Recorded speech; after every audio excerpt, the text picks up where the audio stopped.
ከላይ ያለውን ቪዲዮ አይተን እንመለስ። አላቅም ግን ልክ እንዳረገዝኩ ሳቅ በቃ ቤት ቀረው የሚል ስሜት ነበር። አልዋሽም። እንደዛ ማለት ሁሉም እናት ምናልባት ተሰምቶት ሊሆን ይችላል፣ ግን አልቀረውም። ያልቀረውት ደግሞ ይህ በፍጹም ስለ ጥንዶቹ አይደለም። ነገር ግን በተናገረችው አስተያየት ላይ ሀሳብ መሰንዘር ስለፈለጉ ነው። የእሷ ሀሳብ እኔ እንደተረዳሁት ባሏ ያደረገላትን ድጋፍ ከህልሟ ጋር እንዴት እንዳገዛት ለመግለጽና ለማሳወቅ ብቻ ይመስለኛል።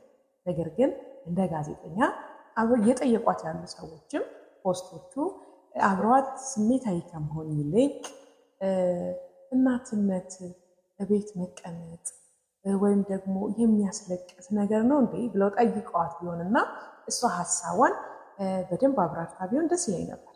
ይሄ ግን እንደ ግል አስተያየት እያዝልኝና እናትነት ወይም ማርገዝ ቤት ልቀመጥ የሚለውን ስሜት አምጥቶ ያስለቅሳል ወይ እንደየሰው ሊለያይ ይችላል።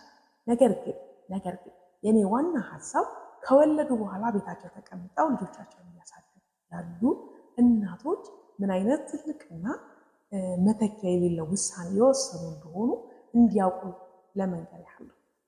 አንደኛ ባሎቻችን ጀግኖች ስለሆኑ ነው የተቀመጥነው። ይህን ስል ያለ ምክንያት አይደለም። ምንም ይሁን እኛ ቤት ውስጥ ተቀምጠን ልጆቻችንን ለማሳደግ ስንወስን ኦኬ እኔ በተቻለኝ አቅም ውጭውን እሸፍናለሁ በርቺ የሚሉን ከሆነ እነሱ ጀግኖች ናቸው። ስለዚህ የእኛም ባሎች ወይም ደግሞ ቤታቸው ተቀምጣቸዋል የምትሏቸው ባሎች የራሳቸው የጀግንነት ከለር እንዳላቸው ማሳወቅ እፈልጋለሁ።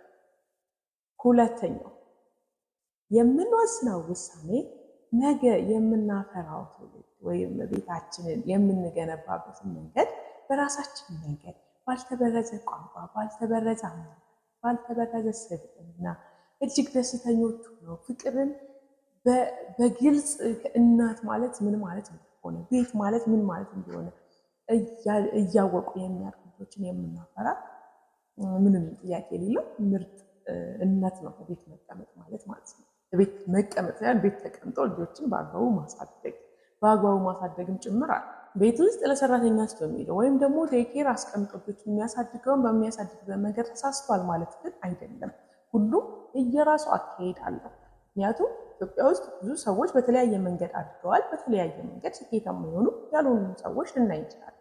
ስለዚህ ኃላፊነት መውሰድ ትልቅነት መሆኑን ለመግለጽ እንጂ ኃላፊነት አለመውሰድ ነው የነዛኞቹ አስተዳደግ ወይም ደግሞ ቤት ውስጥ ያልተቀመጡ እናቶች ኃላፊነት አይወስዱም ማለት ግን አይደለም። ይህንንም በድጋሚ አሰምርበታለሁ። ስለዚህ